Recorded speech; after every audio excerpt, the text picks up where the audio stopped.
네, 그러면 지금부터 우리 자유한국당의 보이스를 걸어다니는 국민들께, 지금 이 생중계를 보고 계시는 국민들께 한 분 한 분 찾아다니면서 저희들의 절실한 문제를 국민들께 알리기 위한 행사입니다.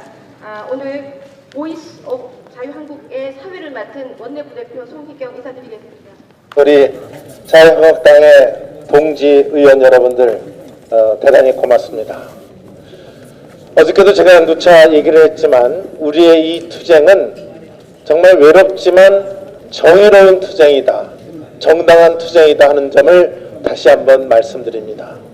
오늘 민의의 전당인 우리 국회에서 또 이 로텐도울에서 문재인 정권의 오만과 독선, 또 포퓰리즘에 젖어있는 이 좌파 정권에 대한 우리가 규탄을 한다는 이런 의미는 우리 역사적으로, 저는 역사의 한 사건으로, 역사의 일로서 기록될 것이다 이렇게 생각이 됩니다. 아마 여기 모이신 우리 동지 의원 여러분들도 그런 한결같은 마음으로 이 나라의 자유민주주의를 수호하고 또 올바른 대한민국으로 가기 위한 그런 일념에서 이 자리에 같이 우리는 했다고 이렇게 생각을 합니다.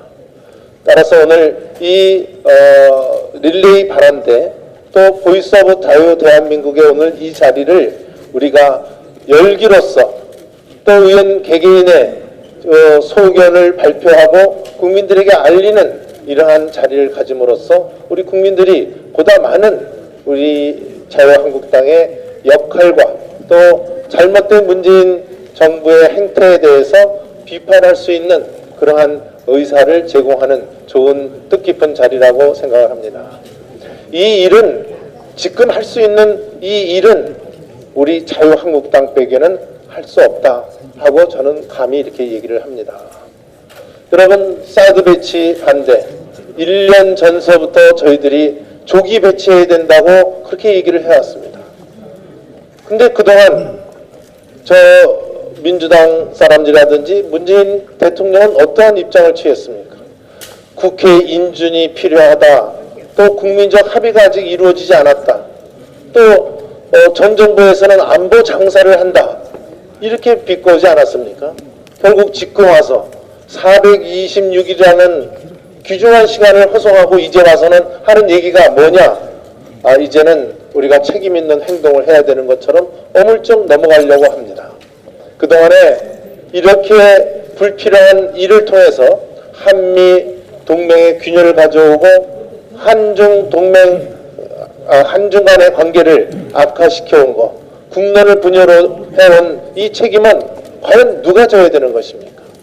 대통령의 어물쩡한 이 한마디로 이 귀중한 시간과 동맹 간의 균열을 가져온 이 엄청난 이 책임을 과연 누가 져야 되는 것입니까? 더군다나 제가 오늘 코미디라고 얘기를 했습니다마는 정말 집권 여당은 코미디를 하고 있습니다.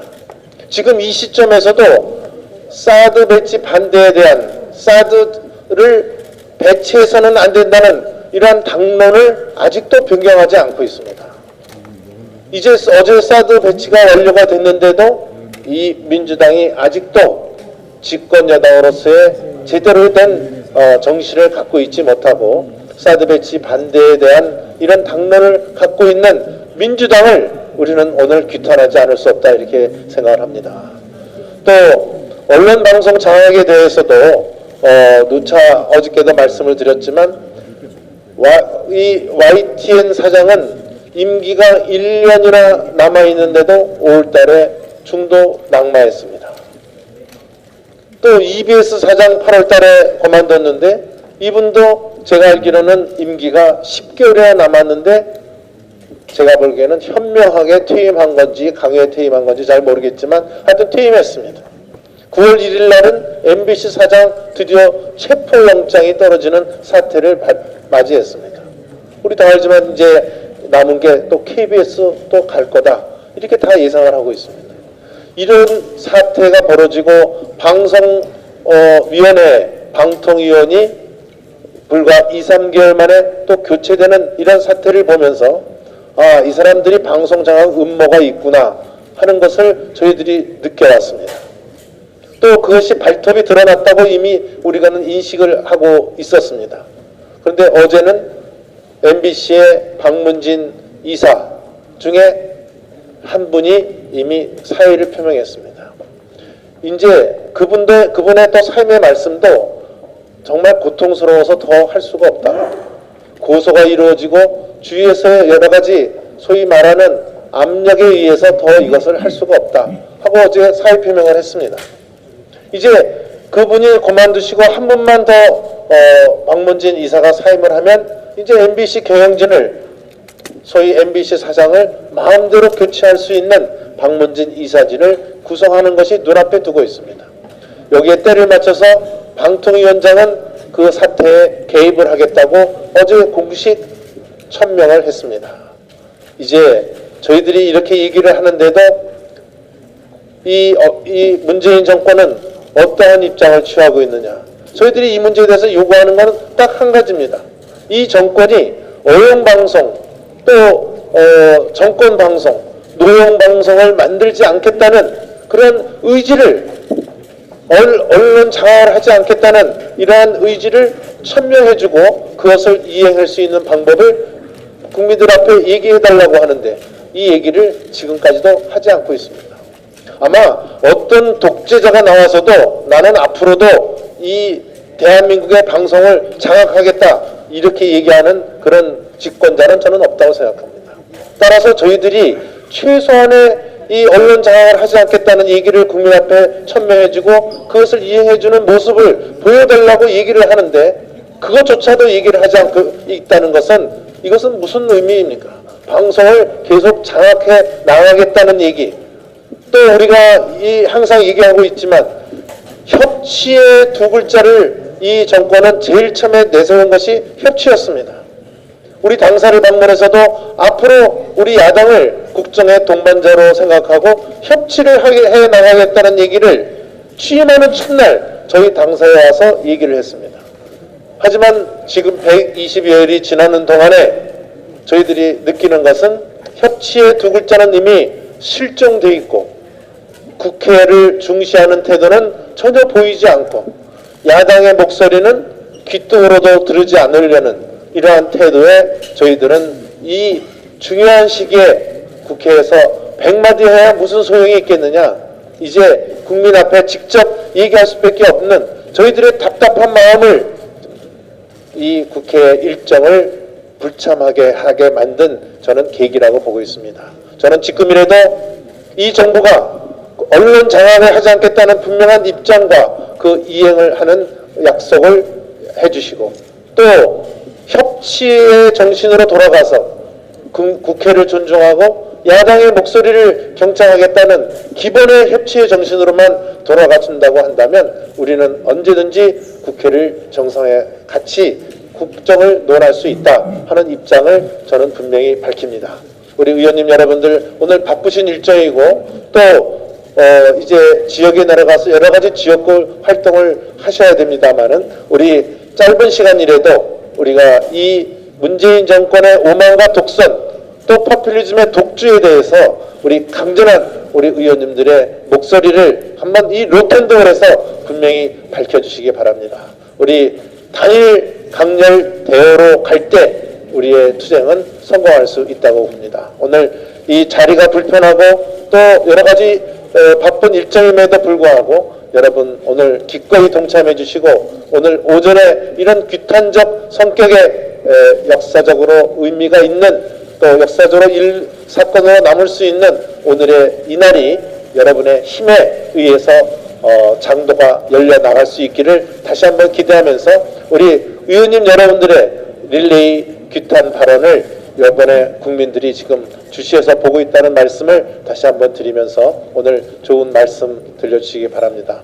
오늘 홍준표 대표께서도 바쁘신 일정에도 불구하고 오늘 의원님들과 같이 기꺼이 이렇게 자리에 같이 동참해 주셨습니다. 우리 여러분의 날카로운 이 비판과 함께 우리의 대한민국에 나갈 길을 열어주시기 바랍니다. 고맙습니다.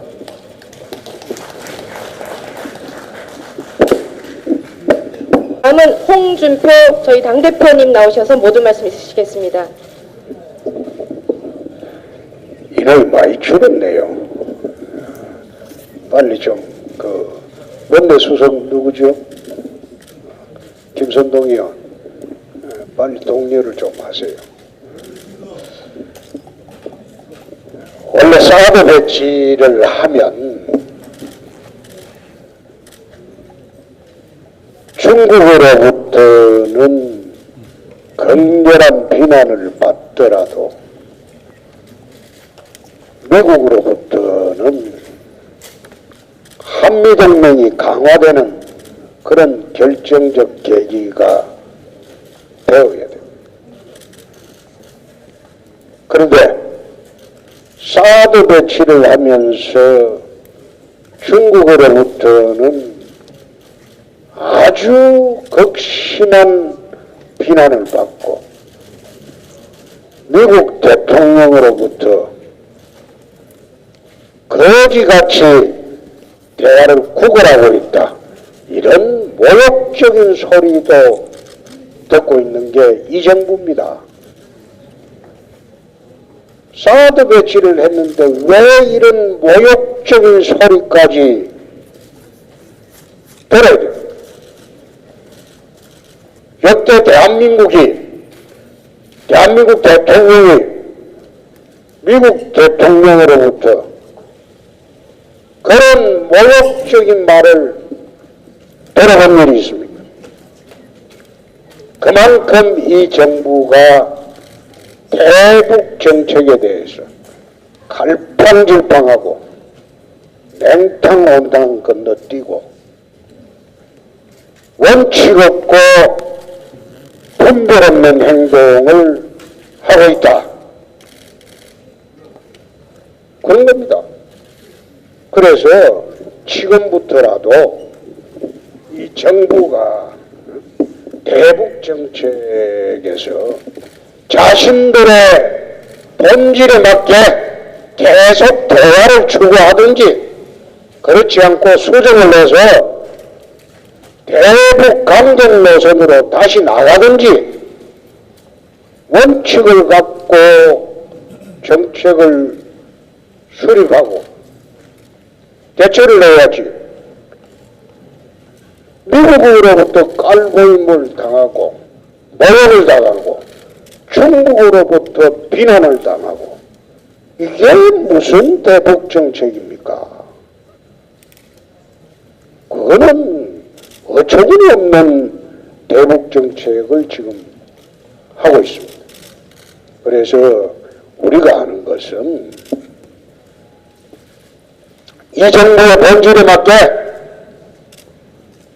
미국과 그러든 말든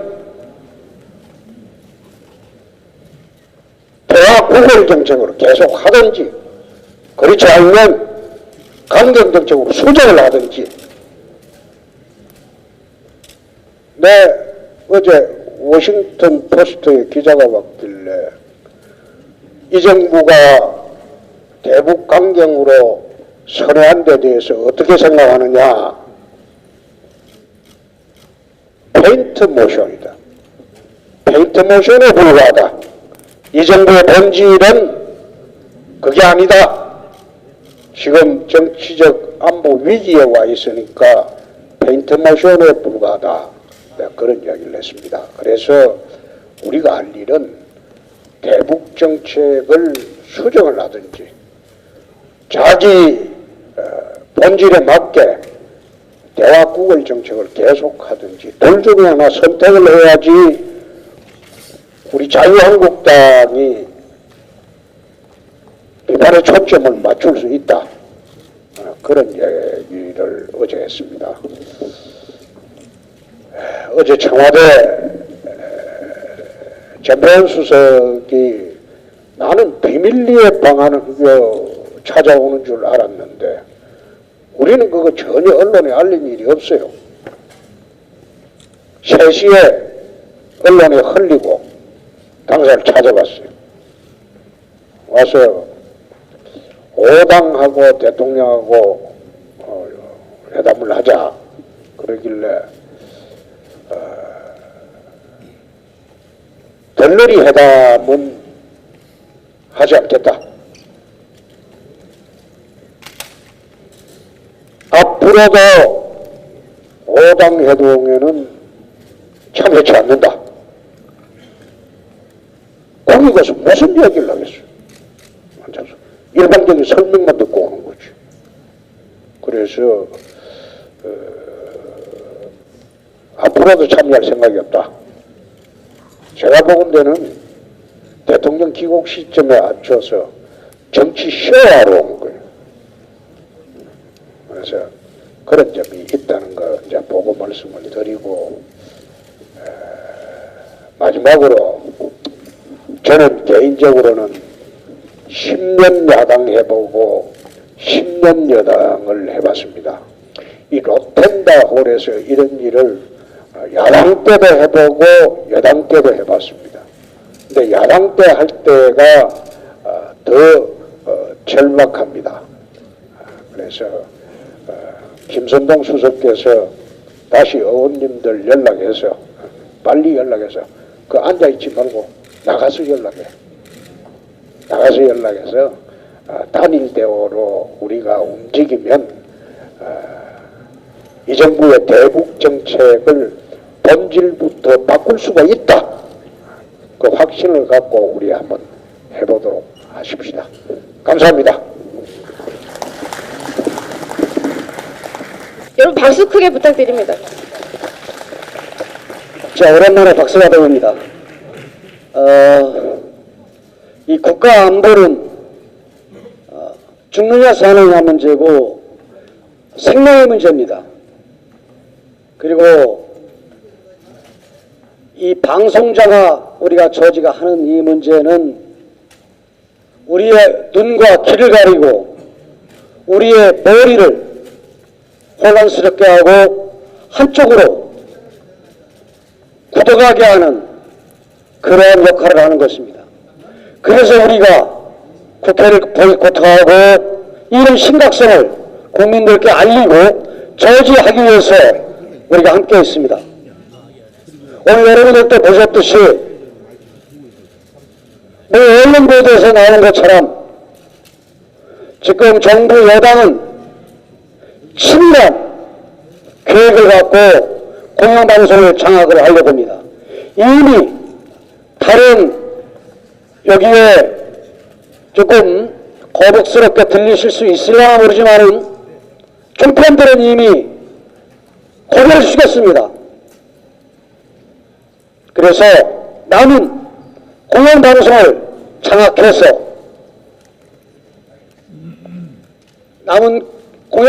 장악해서 좌파의 나파수 노릇을 시키겠다라는 그런 의도가 드러난 것입니다. 문서로 자기들이 플랜을 만들어서 그 계획대로 지금 가고 있습니다. 그래서 우리 의원님들께서 정치공학적으로 유불리, 그 다음에 일부의 그 여론도 언론이 만듭니다. 언론이 전달자입니다. 우리 어렵습니다. 하지만은 우리 다 같이 함께하면서 국가의 장래 미래를 생각해서 우리가 싸운다라는 그런 의지를 갖고 함께 싸웠으면 합니다. 고맙습니다. 네.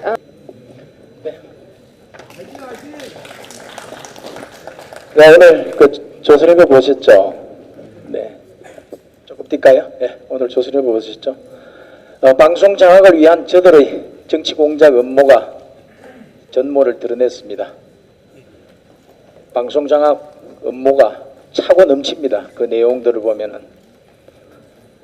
우리가 반드시 이 내용을 국민들께 알려서 저들이 왜 공영방송 사장을 내쫓으려고 하는지, 무엇을 노리고 있는지 그 부분에 대해서 저희들이 해야 할 도리를 다 해야 될 것 같습니다. 지금 MBC와 KBS에서 진행되고 있는 이 파업 사태의 첫 구실은 뭐냐면은 방송의 자유와 독립을 찾겠다는 것입니다. 그러면은 과연 지금 공영방송이 탄압을 받고 있었느냐, 제대로 언론의 자유를 누리지 못하고 있었느냐, 이런 부분을 우리가 정확하게 국민들이 실상을 아시도록 해야 될 것 같습니다. 지난 최순실 사태 때 한번 우리가 돌이켜 보겠습니다. 태반 주사 150개 구매, 그리고 비아그라 이어 제2의 프로포폴 구입한 청와대, 수술용 혈압제 집중 구매, 이런 보도가 전 언론에 보도가 되었습니다. 거의. 그 보도가 된 내용에 특히 뭐 비하르 같은 것 가지고는 여성 대통령을 비하하고 시사하는 그런 이상한 뉴스들이, 가짜 뉴스들이 온 인터넷을 떠돌고, 종편에서는 하루 종일 그 뉴스를 가지고 이리저리 요리를 해대면서 우리 국민들이 이상한 생각을 하도록 또 분노하도록 만들었습니다. 그런 허위 과장 왜곡 보도들이 한두 개가 아니었습니다. 여성 대통령이 무속에 빠졌다, 최순실이가 대통령 전용기를 타고 순방에 동행했다, 최순실의 아들이 청와대 근무한다, 온갖 가짜 뉴스들이 우리의 언론을 통해서 보도가 되었습니다. 그 뉴스들이 그냥 비정상적인 언론 기관을 통해서 아니고 우리가 하고 있는 신문, 방송, 인터넷을 통해서 된 것이죠. KBS, MBC 역시 이런 허위 과장 왜곡 보도도 숱하게 해댔습니다. 여기 부분에. 이렇게 언론의 자유를 누린 KBS, MBC가 언론을 탄압을 받았다고요?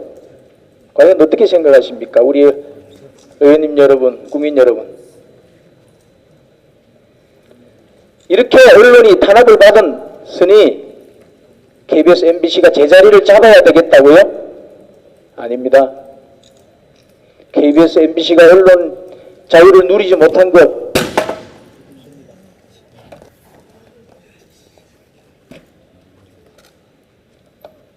우리 KBS, MBC뿐만 아니라 모든 언론들, 언론의 자유 차고 넘쳤습니다. 지금 언론 노조가 주장하고 있는 공영방송이 제 역할을 못했다는 부분은, 그래서 언론의 자유를 확보하지 못했다라고 주장하는 부분은 허구입니다. 그 자유라는 부분에 권력이라는 부분을 단어를 대체하면은 지금 이 전개되고 있는 파업 시대의 면모를 알 수가 있습니다. 언론의 자유를 찾기 위해서가 아니라 언론의 권력을 찾기 위해서 벌어지고 있는 것이 바로 이 MBC, KBS의 파업 사태입니다. 그 권력을 찾아서 지금 사장들을 임기 도중에 내쫓고 난 뒤에 노조들이 공영방송을 장악하게 된다면 그 다음에는 어떤 결과가 올 것이라고 우리가 예상할 수 있겠습니까? 귀 송송 구멍 타기라고 우리 어린이들까지도 공포에 떨게 하던 그 광우병 보도가 부활할 수 있는 그런 시스템을 다시 부활시키는 것입니다. 그렇기 때문에 그 시스템이 부활되지 않도록 하기 위해서 저희들은 힘없는 야당은 이렇게 오늘 로텐드 앞에 서서 우리 국민들한테 호소하고 있는 것입니다. 저희들 오늘 과방위 소속 의원 일동은 조금 후에 기자회견을 하도록 하겠습니다. 오늘 조선일보에 보도된 이 방송장악 업무의 전모가 담겨진 이 문건 내용에 대해서 강력히 비판하는 그런 내용을 담은 기자회견을 하도록 하겠습니다. 적극 동참해 주시기 바랍니다. 감사합니다.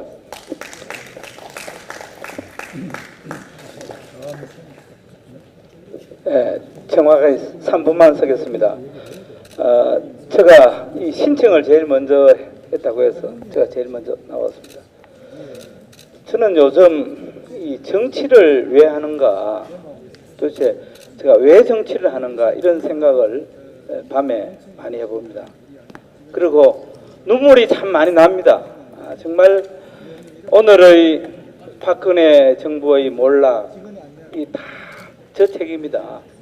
정말 내가 좀 잘했으면은 이런 일이 없었는데 그걸 온몸으로 책임을 느낍니다. 동의하는 우리 의원님들, 저는 그 의원총회에서 이런 얘기를 의원님들 많이 하시더라고요. 제가 처음 나와서 발언합니다. 그 얘기할 때마다 저는 참 마음이 좀 아팠습니다. 앞으로 그 얘기는 좀 안 했으면 좋겠습니다.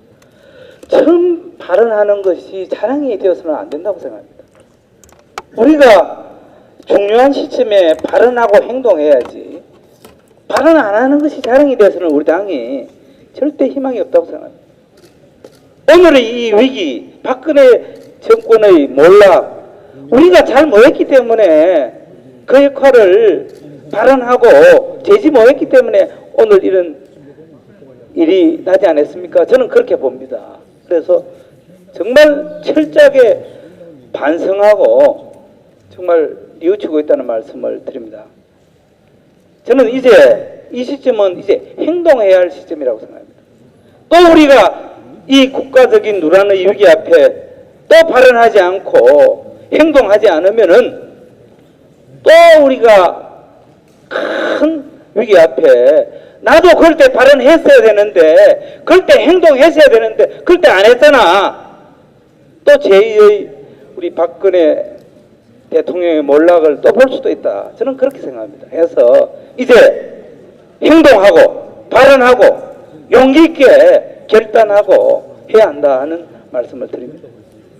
행동하지 않는 부분은 정말 비겁하고 정말로 우리 역사에 죄를 짓는다는 말씀을 제가 꼭 드립니다. 두 번째로, 오늘 미국의 버클리 대학의 교수 뮬러 교수와 모스크바 대학의 데치코프 오늘 교수가 아침에 우리나라 같은 에너지원이 하나도 없는 나라에서 원전 안 하면 안 된다. 그런데 존경하는 의원님 여러분, 1993년도에 북한이 NPT 탈퇴하고 거의 30년 가까이 북한은 핵무장했습니다. 근데 우리는 김대중 대통령, 노무현 대통령, 문재인 대통령을 거치면서 완전 이제 핵을 다 무장했습니다. 근데 이 정부는 대통령도 탈핵을 얘기합니다. 또 이 정부의 국회의원들은 핵발전소를 얘기합니다. 그래서 제가 여러 번 얘기를 했습니다. 어떻게 우리 대한민국이 핵발전소 하느냐, 원자력 발전한다 해도 그 사람들 핵발전소 얘기합니다. 경제적인 발전용 원자력을 이 사람들은 계속 탈핵을 얘기하고 핵발전소를 얘기합니다. 저는 여기에 정말 음모가 숨겨 있다고 생각합니다. 어떤 일이 있더라도 우리 원전 정책 갖고 가야 합니다. 원전 없앤다고 하는 것은 궁극적으로 대한민국의 안보를 북한에 갖다 바치는 에너지 위기, 안보 위기로 갈 것이다. 이런 말씀 드리면서 저도 온몸으로 이 정부와 맞서 싸우겠습니다. 감사합니다.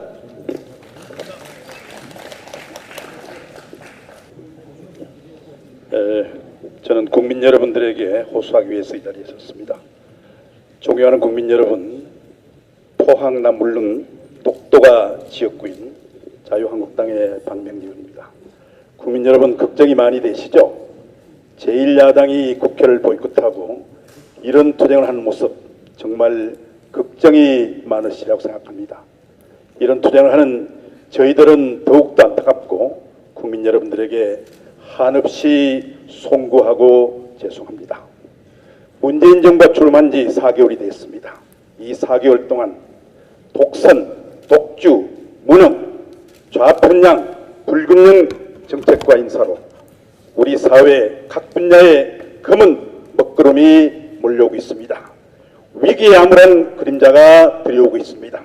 북핵 위기, 이로 인한 한미동맹의 균열, 국가안보와 그리고 동맹의 위기가 몰려오고 있습니다. 표주기 재정정책, 기업 억제기 경제정책, 세금 폭탄의 위기가 몰려오고 있습니다. 정교조를 중심으로 하는 좌평양 중심의 교육정책의 위기가 몰려오고 있습니다. 탈원전 정책의 산업정책의 위기가 몰려오고 있습니다. 비리, 코드 인사의 정부 인사의 위기가 몰려오고 있습니다. 급기야 KBS, MBC를 장악하려는 공영방송의 위기가 몰려오고 있습니다. 좌편향 중심의 사법부의 위기도 몰아닥치고 있습니다.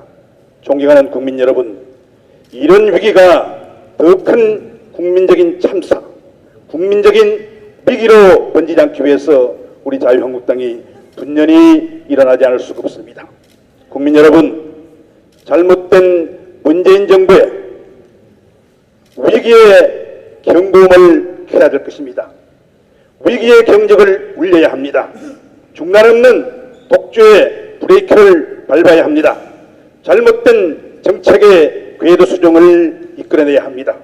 다행스럽게도 우리 한국당이 그토록 주장하던 사드 배치를 배치한다고 발표했습니다. 문재인 정부는 이 사드 배치를 두고 또다시 임시 배치라는 현혹된 말로서 국민들을 우롱하고 있습니다. 국민 여러분 보지 않았습니까? 6명의 민주당 국회의원들 성주 현지를 찾아서 민심을 교란하고 사드 배치를 그토록 외쳤던 그들은 아무런 말 한마디가 없습니다. 여러분, 그분들 당연히 국민에게 사죄하고 사퇴해야 되지 않겠습니까, 여러분? 이런 위기를 참다 못한 우리 자유한국당은 이 소중한 정기국회를 뒤로하고 정책의 현장으로 청와대를 찾아서 나섰습니다. 우리 정우택 원내대표를 비롯한 100명의 야당 의원들이 청와대를 찾았습니다만 그토록 소통을 강조하던 대통령커녕 비서실장조차도 만나지 못하고 돌아왔습니다. 이제 우리 자유한국당은 이 위기를 더 이상 방치할 수 없어 국민 곁으로 다가갑니다. 존경하는 국민 여러분, 내일 오후 1시 반 고액사 앞에서 개최하는 우리들의 국민도 보고대회에 많은 참석을 부탁드립니다. 우리 함께 모여서 이 문재인 정부의 위기의 본질을 파헤치고 이를 규탄하고 이를 저지합시다. 깨어있는 국민을 이기는 정권은 없습니다. 우리 모두 지각 있는 국민이 되어서 이 시대에 부과된 국민의 역사적 책임과 그리고 시대적 소명을 다할 수 있기를 여러분들에게 호소합니다. 이것은 우리 당만을 위한 외로운 투쟁이 아니라 국가의 존립과 대한민국의 소중한 가치를 지키는 어려운 투쟁입니다.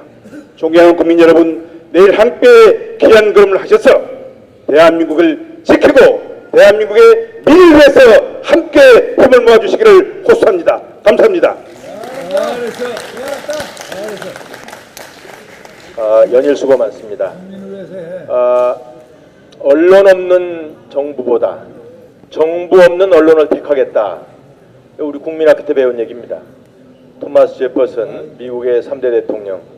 미국이 세계적인 번영을 그 짧은 기간에 이룬 것이 바로 이러한 기조입니다. 근데 지금 우리나라의 언론의 자유는 민노총의 언론의 자유입니다. 우리 국민들한테 이 언론의 자유를 넘겨주자는 것이 우리의 몸부림입니다. 우리는 MBC만을 위해서도 아니고 KBS만을 위해서는 절대로 아닙니다.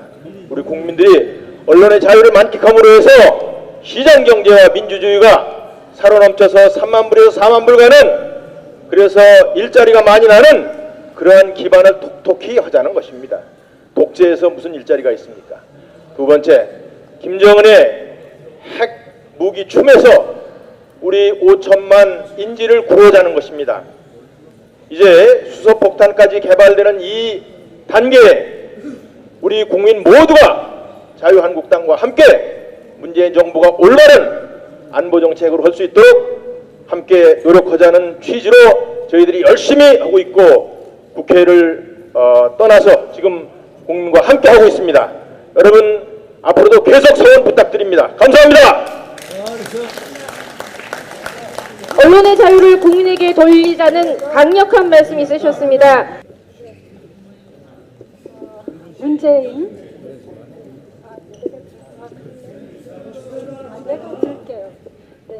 문재인 정권이 지금 약 120일 지나갔는데 그 폭주가 뭐 막을 길이 없을 것처럼 정말 그 온 국민을 불안에 떨게 하고 있습니다. 저는 그 문재인 대통령이 뭐 레드라인이 아직 멀었다는 식으로 이야기를 하는데 아주 경악을 금치 못했습니다. 문재인 대통령이 여러분 미국 대통령입니까? 네. 미사일이 핵폭탄이 지금 미국 본토에 갈까 안 갈까 지금 전 세계인이 걱정하고 있는 마당에 강 건너 불 보듯이 뭐 우리는 아직 레드라인 멀었다 이렇게 말하는 문재인 대통령 믿고 두 발 뻗고 잠을 잘 수가 없는 심정입니다. 저는 지금 오늘 그 지난 5일 MBC 사장에 대한 그 부당 노동 행위를 이유로 한 체포 영장 발부가 어떠한 사건인지를 국민들께 설명드리고 싶어서 나왔습니다. 많은 국민들께서는 혹시나 뭐 그 검찰에서 오라고 하는데 나가서 진술하면 될 것 아닌가, 왜 이렇게 일을 크게 만드나 이렇게 보고 계신 분들도 있으시리라고 생각합니다. 그래서 제가 우리 노동계 현실을 생생하게 말씀드리고자 이 자리에 섰습니다. 제가 이 자료를 하나 준비해서 나왔습니다. 이것을 보여주는 것조차도 지금 노동청 직원들이 벌벌 떨고 있습니다. 왜냐하면 과거에 체포영장 발부하지 않고 왜 사장을 와라가라 하지 않았나 이렇게 지금에 와서 소급 문책 당할까봐 지금 이런 자료가 나가는 것조차 벌벌 떨고 있는 게 현실입니다. 이게 뭐 아주 그 강성 노조가 심한 그런 한 공기업의 사례입니다. 여러분 제가 어디라고 말 안 해도 알아들으시리라고 생각하고요. 여기 보면 첫째, 공사가 출범한 이래 모든 사장이 다 이런 노동청의 이런 제소를 당했습니다. 심지어 그 참여정부인 2005년 6월부터 2008년 1월 아주 뭐 당시에 실세 정치인이 공사 사장으로 근무했던 시절인데요. 최고로 많은 55건의 그런 제소를 당했습니다. 그리고 모든 사장들이 전부 다 정권을 상관없이 7건, 뭐 10건, 심지어 30몇 건 이렇게 그 제소를 당했습니다. 그게 한 가지 팩트고요. 근데 이것은 노동위원회에 또 제소된 수십 건하고는 별도의 사안입니다. 이 노동청에 제소되는 것은 이 사장을 타겟으로 한 개인에 대한 제소이기 때문에 정말 이것은 심각한 사안임에도 불구하고 이게 대부분 노조에 의해서 사장을 길들이고 사장을 버릇 가르치긴다는 명분으로 이렇게 하는 악용되는 사례가 많다는 말씀도 드립니다. 그래서 이렇게 많이 제소를 당하지만 어떠한 사장도 나가지 않습니다. 왜냐하면 서면 진술로 충실히 이행이 되는 것이고 이 대부분의 그 부당 노동 행위라는 것이 사장이 개인이 하는 것이 아니기 때문에 그 더 잘 아는 담당자가 가서 진술을 하곤 합니다. 그리고 상세한 서면 진술을 하는 게 상례입니다. 지금 김장겸 사장도 그 서면 진술을 했더라고요. 그래서 이러한 그 상황입니다. 그런데 지금 이 사장에 대해서 불과 2주 동안 5번에 걸쳐서 마치 명분을 쌓듯이 출두 명령을 내린 후에 아주 파렴치범처럼 이 사람을 그 체포영장을 발부를 했습니다.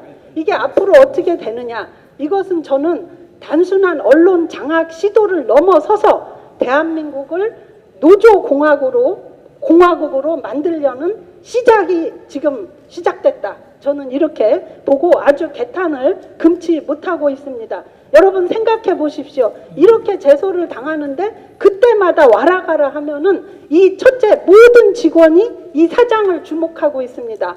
야, 사장이 노조가 제소만 하면 왔다 갔다 끌려다니는구나. 이 사장의 권위라는 것은 땅에 떨어지게 됩니다. 전혀 절대로 이렇게 직원을 잘 통솔할 수가 없는 그런 상황이 벌어집니다. 그리고 여기 결과를 보시면 알지만 모든 이 제소 사건이 결국 끝에는 무혐의로 처리됐습니다. 여지껏 한 번도 실제로 이 사장들이 무슨 부당 노동 행위를 해서 검찰에 뭐 무슨 처벌을 받았다거나 하는 적은 없었다는 점도 제가 이 특정 사례에서도 그렇고 제가 아는 범위에 이 모든 공기업에서 그런 사례가 없었던 것으로 저는 파악을 하고 있습니다. 그래서 이렇게 지금 엊그저께 우리가 고용노동부를 방문했을 때 장관이 뭐 자기가 체포영장 발부하는데 사인을 했다면서 자기 혼자 했다 이렇게 얘기를 하는데, 만일 이것이 혼자 이렇게 했다면 정말 이 고용노동부 장관은 사퇴해야 된다. 이 사태에 대해서 전적인 책임을 지고 사퇴하는 것이 맞다. 저는 이런 말씀을 드립니다. 여러분 잘 아시다시피 공영방송이나 공기업은 대한민국에서 가장 안정된 직장이고 또 근로 조건이 어느 곳보다도 좋은 직장입니다. 여러분, 네네. 그래서 이런 사태를 보더라도 이 MBC 사장에 대한 게 굉장히 지나치다는 것을 여러분들께서 이 현상에 대해서도 지금 현재도 문제지만 앞으로가 더 큰 문제라는 점을 말씀드리면서 제가 강조하고요. 이것은 오늘 아침 언론에서 난 여러분께도 다 배포된 자료인데요. 참고하시는데 저는 이것을 강조하고 싶습니다. 사의를 표명하면서 개인적 고통이 끝이 없었다고 얘기를 했습니다.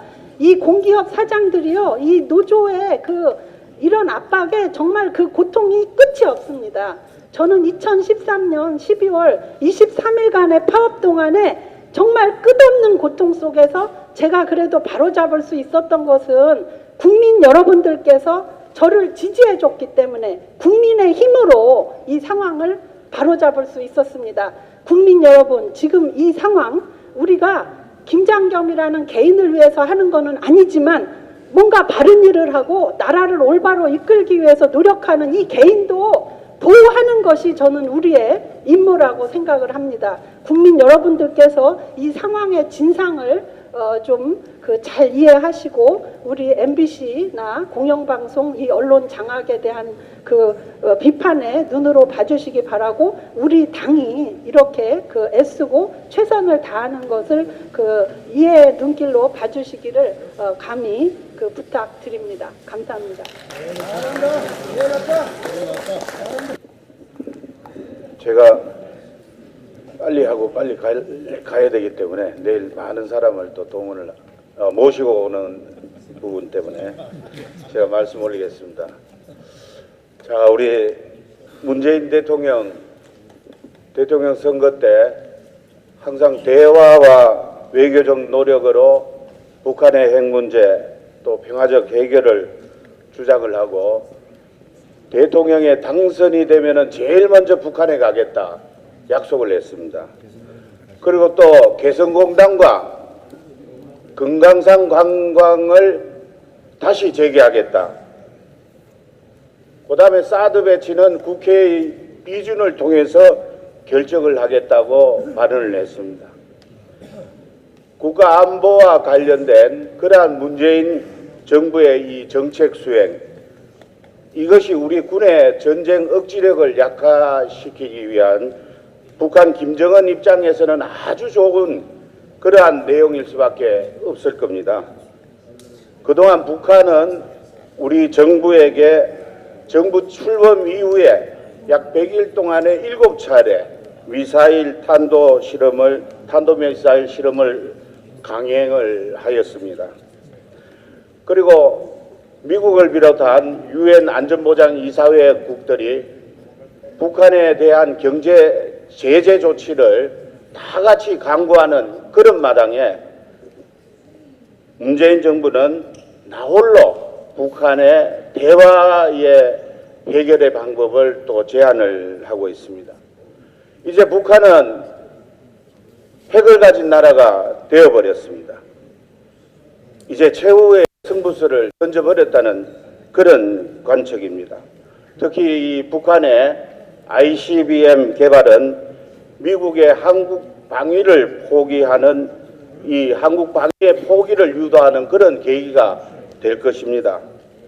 만약에 북한이 미국의 본토를 타격할 수 있는 미사일을 갖게 될 경우에 미국은 서울을 보호하기 위해서 역으로 미국을 포기해야 하는 딜레마에 빠질지도 모를 겁니다. 이게 바로 곧 북한의 대미 협상력 강화로 또 이어집니다. 우리 입장에서는 한반도 내에 미 핵 우산에 대한 신뢰성이 낮아지므로 좋지 않은 결과로 이어질 수 있습니다. 여러분, 핵은 핵으로 대항하고 핵으로 억지해야 하는 것이 상식입니다. 압도적 억지력 구축을 위해서 미국과 핵우산 신뢰성을 강화해서 전술핵을 배치를 하든지 아니면은 그냥 북한에게 무릎 꿇고 사정하면서 살아가든지 이런 양당 간에 큰 결단을 해야 되는 그러한 중요한 시기가 들어왔습니다. 이 부분에서는 우리 자유한국당이 국민 여러분께 외치는 그러한 전술핵에 대한 그런 부분과 또 여러 가지 사항은 우리가 그동안 외침에 대한 국민의 진정성으로 저희가 가름하고자 합니다. 문재인 정부가 이제 들어선 지 100일이 지났지만은 가면 갈수록 국민의 평가는 냉혹합니다. 그동안 무차별 복지로 나라 곳간을 헐겠다는 이 정부, 그리고 북한이 가장 원했던 탈원전 정책을 발표한 정부, 비정규직 제로를 선언하고 공공부문에 81만 명, 민간 부분 50만 명의 비정규직을 정규직이라는 명분으로 민간 회사까지 공공부문으로 흡수를 해버렸습니다. 공영방송 장악을 위해서 MBC 사장에게 체포영장을 청구한 정부, 지난 정부에서 우리가 어렵게 이루어낸 공무원 연금 구조 조정이 무색해진 계획성 없는 공무원 18만 5천 명을 증원하겠다는 정부, 그리고 최저임금을 국민 세금 3조 원으로 보존하겠다는 기상천외한 대책을 내놓은 정부, 이게 말이나 됩니까? 우리 모든 국민들은 이것을 알아야 됩니다. 우리 자유한국당 끝까지 대항하도록 그렇게 합시다. 감사합니다. 네, 북한의 무모한 핵도발 엄중히 규탄한다. 국민 지킬 북핵 대책 즉각 강구하라.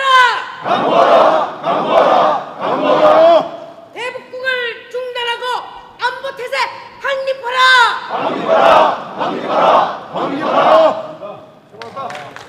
필승! 예, 엊그제 우리 군부대 방문했지 않습니까? 해병 이사단 정훈장교 출신 송석준입니다. 우리 의원님들 연일 수고 많으십니다. 우리의 소원은 통일입니다. 예, 통일은 공짜로 오지 않습니다. 공짜는 대화 구걸로 오지 않습니다. 힘을 기반으로 우리가 협상력, 설득력이 있어야 됩니다. 힘이 있어야 됩니다. 저 통일의 고장 이천 출신 송석준입니다. 이천은 1차 통일 주력군을 양성하던 동네, 그리고 후삼국 통일의 전투 통일의 결정적 전투를 승리로 이끈 동네라 해서 왕으로부터 지명을 하사받은 동네 이천입니다. 현재 이천에는 대한민국의 최강부대, 특전사령부, 항공작전사령부, 북진선봉부대 3개 부대가 위치하고 있습니다. 훈련의 소음, 여러 가지 불편도 있지만 우리 이천 시민들 안보, 민관군 정말 똘똘 뭉쳐서 대한민국의 안보를 위해서, 대한민국의 힘을 위해서 같이 마음을 합치고 있습니다. 여러분, 최근 어떻습니까? 문재인 정부 대선 토론회 때부터 안보관, 대북관 불확실하다 했더니 결국 이런 상황까지 왔습니다. 우리가 필요로 하는 갖춰야 될 힘, 당연히 갖춰야 될 거를 우리는 소홀하고 또 불필요하다고 하다가 어땠습니까? 결국은 사드 배치했지 않습니까? 사드 문제 많다고 했어요. 인체 유해성, 또 중국의 눈치, 이것저것 따져서 결국 회피하던 사드 배치 어쩔 수 없이 북한의 미사일 개발, 핵 개발로 결국 설치했지 않습니까? 우리 안보 현실 냉혹히 바라봐야 됩니다. 예, 제가 세 가지만 말씀드리겠습니다.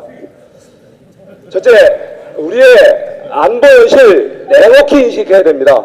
우리는 남북 분단 국가입니다. 북한은 남한을 적화 통일하겠다고, 무력으로 적화 통일하겠다고 하는 나라입니다. 그리고 우리 중국, 러시아 아직도 사회주의 이념적으로 북한과 연대된 국가입니다.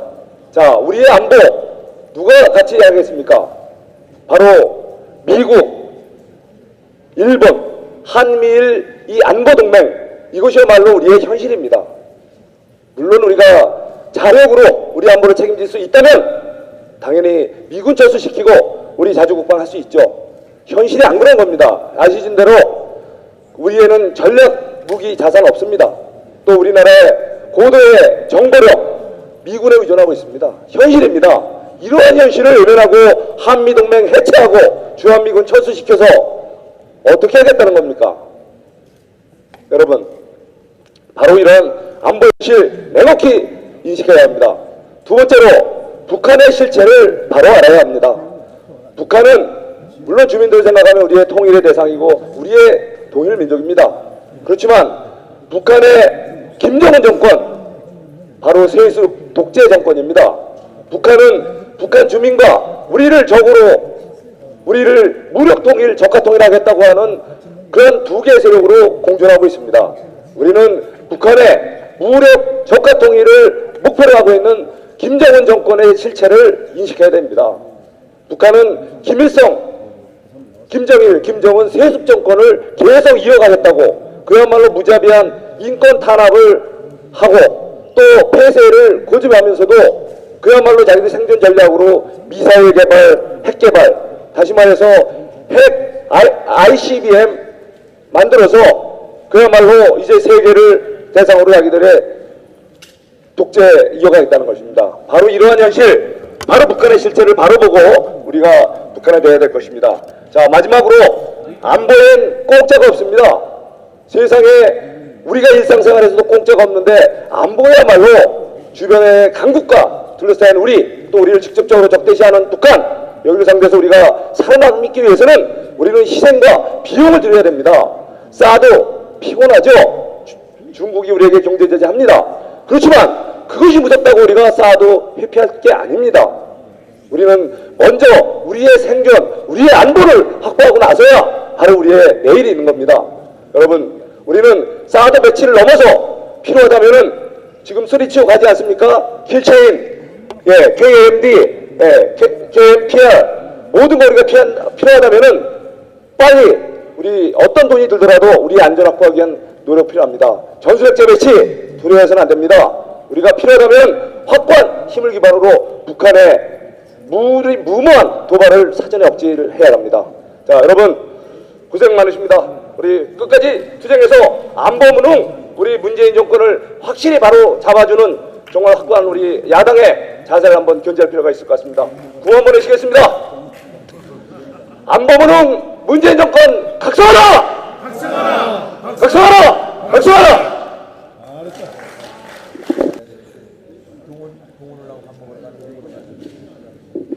예, 존경하는 국민 여러분, 그리고 이 자리에 함께하고 계시는 우리 선배 동료 의원 여러분, 경북 영천 청도 출신 이만희 의원입니다. 저는 최근에 가끔씩 우리 동료 의원님들이나 선배님을 뵐 때 이런 얘기에 제가 가졌던 생각들 해봤습니다.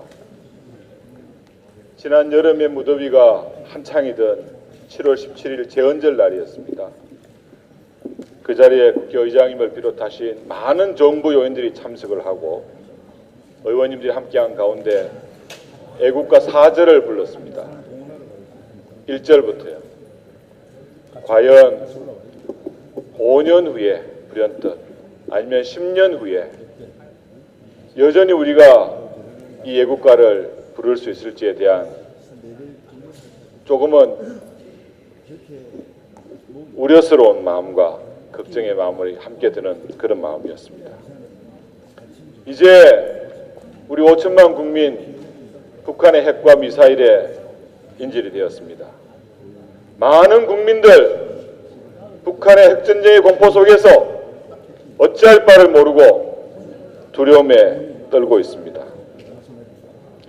그칠 줄 모르는 북한의 미사일과 핵 도발에도 무의미한 대화만을 구걸했던 이 정부, 국민과 동맹의 안전을 지키기 위한 최소한의 방어장치인 사드 배치를 전략성 모성이니 환경영향평가니 전자판이 온갖 구실을 붙여서 지원하더니만 드디어 426일 만에 마지못해 배치했습니다.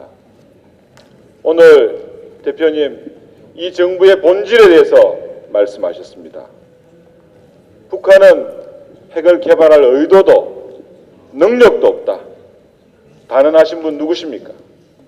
김대중 대통령입니다.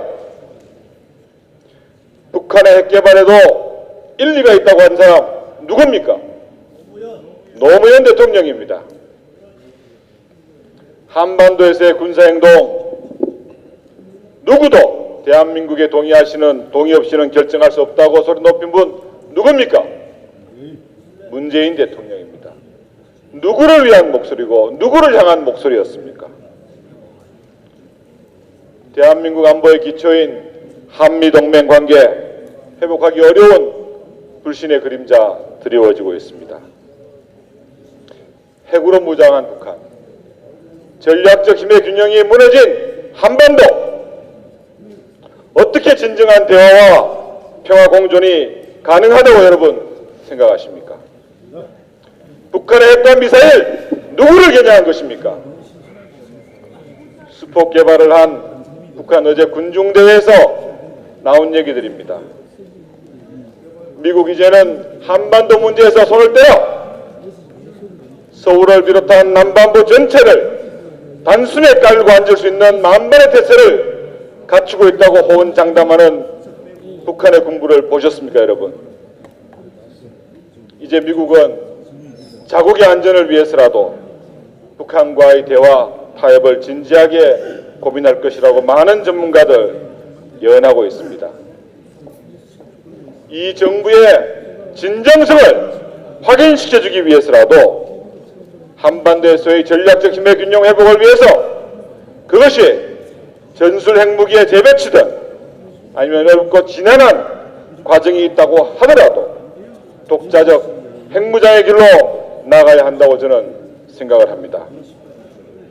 지금 당장이라도 이 정부는 미국 정부의 전술핵 재배치를 위한 진지한 대화와 교섭에 나서야 한다고 저는 생각합니다. 시간 많이 갔습니다. 예. 1분만 더 쓰겠습니다. 죄송합니다. 문재인 정부 소통과 협치 입만 열면 얘기해왔습니다. 그러나 그들은 국민과 약속했던 인사 원칙 헌시작처럼 차버렸습니다.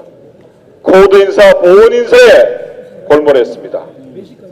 사법부 장악을 시도하고 민주노총을 내세운 언론 노조를 내서 공영방송의 장악에도 골머리했습니다. 문재인 대통령은 오늘의 안보 위기와 공영방송 장악 시도 관련 국민에게 사과해야 합니다. 북핵위기와 한미동맹의 균열을 가져온 무능한 안보 라인에 대한 문책이 있어야 합니다. 소통과 협치를 파괴한 반복된 인사 참사를 가져온 인사 라인에 대한 대대적인 교체를 저는 요구합니다. 감사합니다.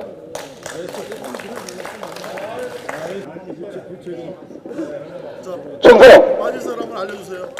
저도 육군총회 출신입니다. 그래서 거수 경례 드렸습니다. 저한테 전화 오는 시민들이 김정은이가 간이 배 밖에 나왔나, 왜 저렇게 도발을 계속하냐, 이런 얘기를 많이 듣습니다. 제가 그렇게 설명을 드립니다. 김정은이가 도발할 때는 저렇게 계속해서 도발하는 이유 여러 가지가 있지만은 좀 우리 정부에 굉장히 책임이 있다고 생각합니다. 문재인 대통령이 한반도에 다시 전쟁이 없도록 하겠다 이렇게 말씀하셨고, 한국 정부의 동의 없는 그러한 군사적 결정, 군사적 제재는 못하도록 하겠다 이렇게 했는데 국민들 갈채를 보내고 있습니다. 이 갈채를 보내는 데는 이유가 있죠. 잘못 알고 있기 때문입니다. 그 메시지가 줄 때 여러 나라들은 각자 해석합니다. 북한 김정은이는 어떻게 생각합니까? 그 얘기할 때 아무리 도발해도, 어떤 도발해도 북한에 대해서 군사적 제재하는 것은 아주 심각하게 북한을 압박하는 것은 다 막아주겠구나 안심하는 겁니다. 안심하니까 도발을 계속하는 겁니다. 중국은 그러면 그렇지, 우리하고 똑같구나. 미국은 어떻게 생각했습니까? 우리하고 생각이 다르구나. 이런 것이 생기는 겁니다. 그래서 북한 김정은이가 간이 배 밖에 나오도록 만든 겁니다. 간이 배 밖에 나오도록 한 책임에 우리 정부가 일부가 있다, 많이 있다, 이렇게 생각을 합니다. 1분 안에 하라기 때문에 제가 1분 안에 조약을 하겠습니다. 우리가 평화를 위하여 한 발 물러서면은 가슴팍으로 총알이 날라오고 전쟁이 할 수밖에 없다고 합니다.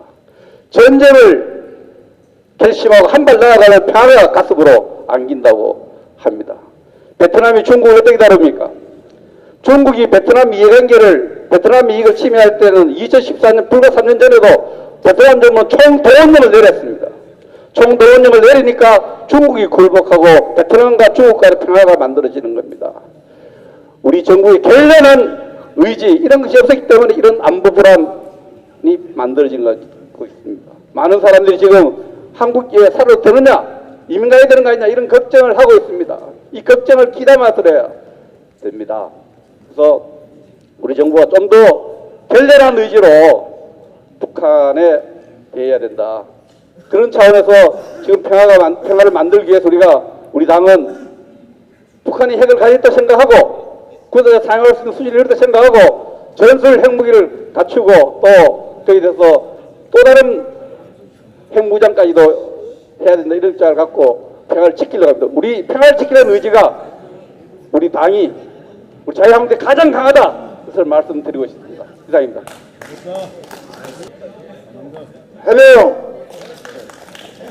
해병대 출신입니다. 75년도 오리지널 해병대입니다. 나라를 위해서 충성했던 사람입니다. 저는 19대 국회의원 때 목함 지뢰가 터졌을 때 유일하게 300명 국회의원 중에 국회의원 빠지 뛰고 전쟁 나면 해병대 간다고 했던 사람입니다. 전쟁터 간다고 했던 사람입니다. 나라 지켜야 됩니다. 지금 기업이 나타나고 있습니다. 안보 불안 때문에 그런 것입니다. 문재인 정부는 확실한 안보관을 가지고 5천만 국민을 지키는데 철저하게 하고, 북한을 존경하는 대한민국 국민들은 북한으로 모두 가기 바랍니다. 대한민국 혼란스럽게 만들지 말기 바랍니다. 대한민국 지키겠습니다. 해병대가 김성찬 의원님, 김한표 의원님 같이 나오십시오.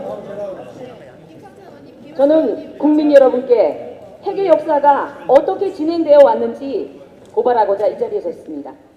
조선인민공화국을 창설한 김일성은 북구에 있는 공산권에 있는 핵 물리학자를 모으게 됩니다.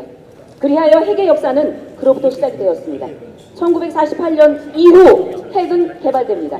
그 극치를 이룬 것은 김대중 정부에서 씨앗을 뿌리고 노무현 정부에서 영양제와 물을 주면서 키워갑니다. 그 결과인 열매를 이 문재인 정권에서 거두고자 합니다. 여러분 맞지 않습니까?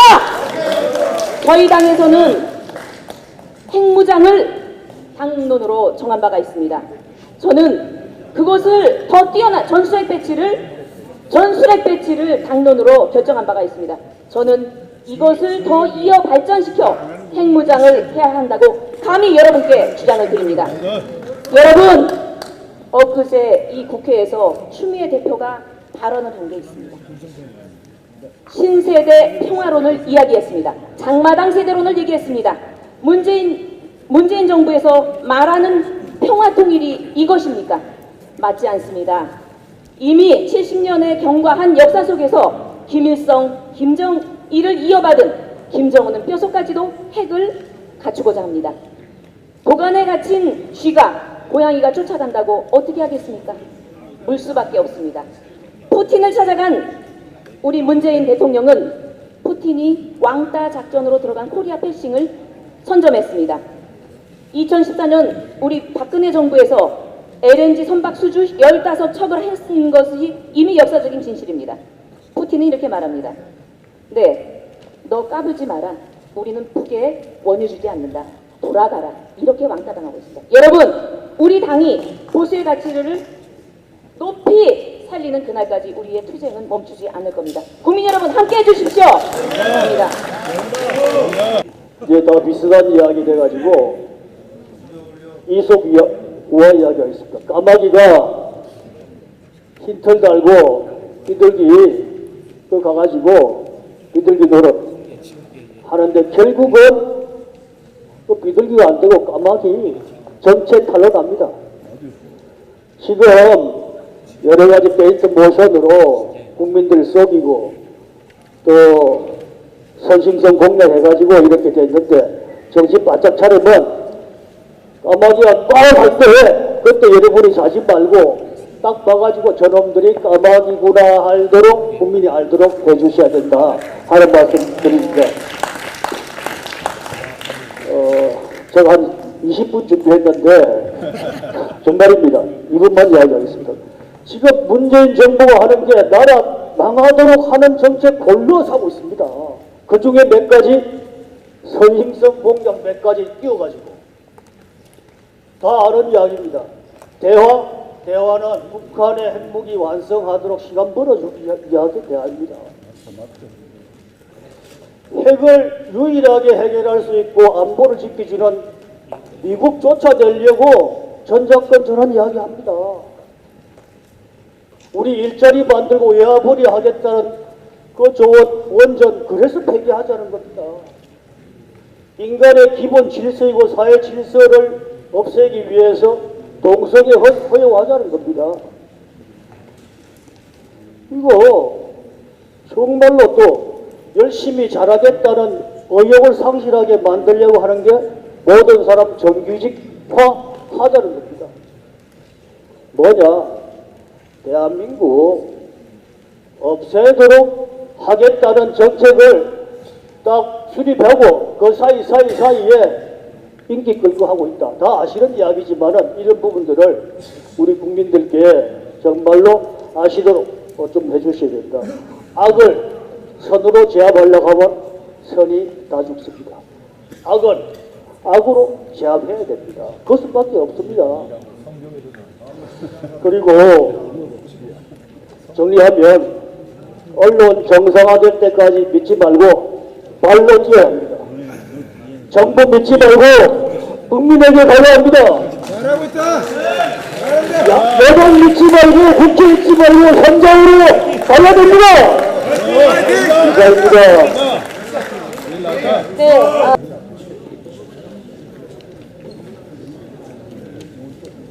일부만 하니까 일부만 하겠습니다. 우선 첫 번째, 우리 위원님들께서 내일 아마 차량이라든지 이런 걸 다 올라올 텐데, 그 올라올 때 우리 교육할 수 있도록 동영상 10편을 해놨고요. 그다음 카드뉴스 또 파워포인트 자료까지 해가지고 그 웹하드로 전부 보내놨습니다. 그걸 전부 USB로 복사해가지고 각 차에 올라오면서 한번 틀어주면 좋은 교육이 될 겁니다. 충분한 교육 내용을 보냈다는 말씀, 그것도 다 보냈습니다. 이게 다 똥포 다 다시 할 테니까요. 그래 해주시고, 그 다음에 어제 캠페인 그 사진 좀 찍어달라 했는데 어제 하루 만에 우리 의원님들 76명이 거의 다 동참을 했습니다. 정말 감사합니다. 여러분 한 분 한 분이 하다 보니까 국회의원은 물론이요, 당협위원장 물론이요, 시구위원 또 밑에 다른 분까지 우리 서초 같은 거 보니까 굉장히 많이 확대되더라고요. 그래서 이 효과가 굉장히 크다는 말씀 드리고 싶고 동참해 주셔서 감사합니다. 뭐 이거는 그냥 참고사항으로 알려드리겠습니다. 당대표님이 음성을 어제부터 그 일본으로 내보냈는데 우리 당은 책임당은 일반당은 내보냈습니다. 그런데 통상적으로 응답률이 한 20% 30%입니다. ARS가. 그런데 이번 경우는 한 65%에 70% 정도 거의 다 듣고 있다. 그 다음에 통상적으로 바로 오면 바로 끊어버리는데 평균 응답이 1분에서 45초를 듣고 있더라. 그래서 굉장히 그 반응이 좋다. 다 여러분의 덕입니다. 오늘 고생하셨습니다. 감사합니다. 네, 우리 미모를 자랑하는 송영희 의원 사회까지 직접 봐줬는데 우리 감사의 박수 한번 크게 쳐주시기 부탁드립니다. 지금 또 박성준 의원께서 홍보부총장을 맡고서 우리 홍보가 조금 더 생기를 갖는 것 같습니다. 우리 SNS 정책부장, 예, 알겠습니다. 의장님, 그래도 부의장님은 의장님이 챙기십니다. 예, 그래서 우리 박성준 의원이 SNS란지 여러분 그 가발 쓰고 나온 거라든지 여러 가지 시기적절하게 좋은 그 장면과 또 그 SNS 활동을 열심히 해줄 때 우리 박성중 부총장한테도 박수 한번 크게 쳐주시기 부탁드립니다. 그리고 오늘 여러분 뭐 준비하신 것들이 많은데 시간상 다 발언을 못했습니다. 오늘 이 앞에 나와주셔서 발언해 주신 의원께도 우리 한번 격려의 박수 한번 크게 부탁을 드립니다. 네, 여러분 좀 저희들이 시간을 좀 단축을 했습니다. 왜냐하면 여러분들이 좀 한시라도 좀 빨리 내려가셔서 지역에서 활동을 하시는 것이 조금 더 효율적일 수도 있다 하는 이런 판단이 내려졌습니다. 그래서 여러분들 충분하게 얘기하실 시간을 못 드리고 또 얘기하실 의원님들이 더 계셨는데 여러분들 참아주신 데 대해서 감사의 말씀을 드립니다. 우리 존경하는 성일종 의원께서는 이런 기회 좀 자주 가졌으면 좋겠다. 또 이런 의총도 한번 이렇게 각자 소신 발언하는 것도 좀 갔으면 좋겠다. 이런 좋은 제안도 주셨습니다. 하여튼 여러분들 우리의 투지의 의지는 변함이 없습니다. 강력한 우리 단일 대우는 변함이 없습니다.